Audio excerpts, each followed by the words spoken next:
3 players that Arsenal should sign under Mikel Arteta. In this video I will be detailing 3 players that I think Arsenal should look to pursue in January or certainly in the summer. All of these players will be brought in with the intention of fitting into Arteta's system. But before this video starts, make sure you subscribe to the channel and click the bell so you get notified whenever we upload a video. Also, after this video, check out some of our other uploads, including our 3-pot series looking at 3 Paul Pogba replacements for Manchester United to sign, or our video tactically analysing how Brendan Rodgers has turned Leicester into a top 4 side. All of those videos will be linked in the eye above and in the description below. So Mikel Arteta has been appointed Arsenal manager, and there is no doubt that with a change of playing style there will also have to be a change of personnel in order to create a side capable of playing a possession oriented style, focused on creating space in between the lines and by using advanced width to stretch the opposition's system. Arsenal also seem to be using an inverted wing back at least on one side in order to create a WW possession system, which is what Pep has deployed at City for the last few seasons. The first player that I think Arsenal should look to bring in is a ball playing centre back.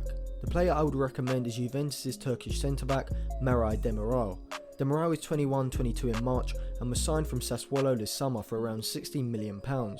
He's only played a handful of games this season for Maurizio Sarri, with De Ligt and Bonucci being Juve's 2 starting centre backs.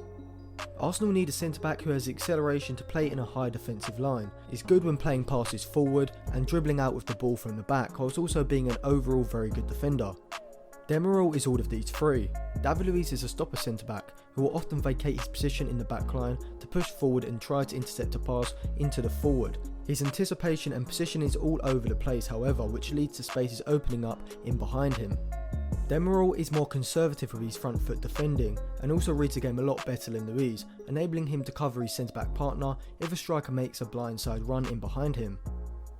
Demiral is a fantastic sliding tackler, not just high up the pitch but also in his own box. This is an area where both Socrates and Luiz are poor. Both are clumsy when they are faced in one-on-one situations against a tricky forward, when they are rash or either retreat too far into their own box, whereas Demiral is very good at sensing when to make the tackle and when to retreat and hold up the attacker.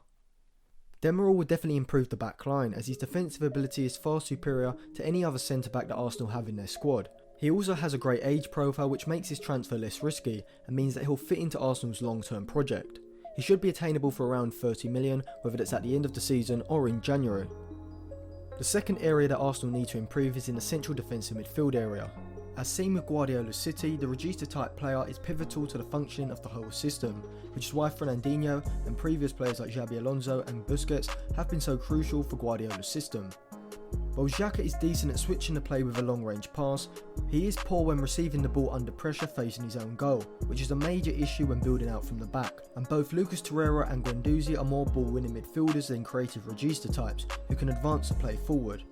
Espanyol's Marc Roca would be the perfect fit. He has a similar build to that of Busquets or Rodri, being tall and slender, but like those two he has very good positioning and anticipation which allows him to cut out passes into the forward line, which is something that Xhaka lacks. Roca is composed under pressure and would allow Arsenal to build out from the back efficiently.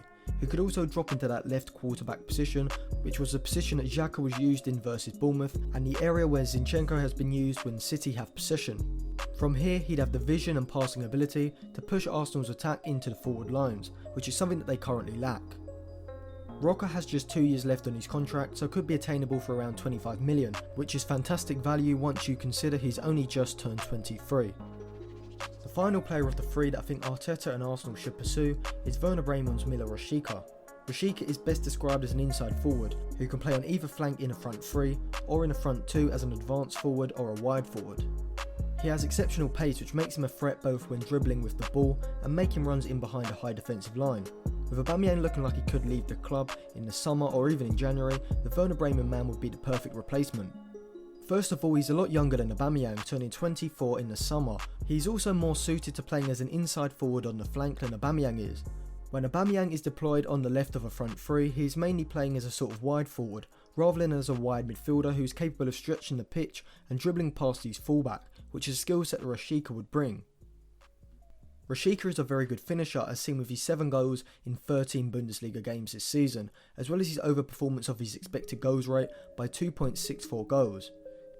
He's a similar sort of style to that of Timo Werner in the sense that they are both quick pacey forwards who score goals but are also very good creators of chances.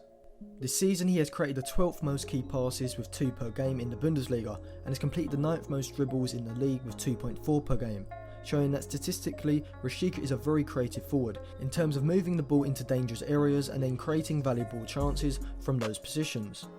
Rashica would probably cost around £30 million with his contract expiring in the summer of 2022. He's young enough to also hit a significant improvement and also has the versatility that in many ways would make him an upgrade on Aubameyang, particularly when you factor in Arteta's use of Aubameyang as a left-sided attacker rather than as a centre forward. Thank you for watching. Remember to like and share the video if you enjoyed it, and subscribe to the channel for more videos like this.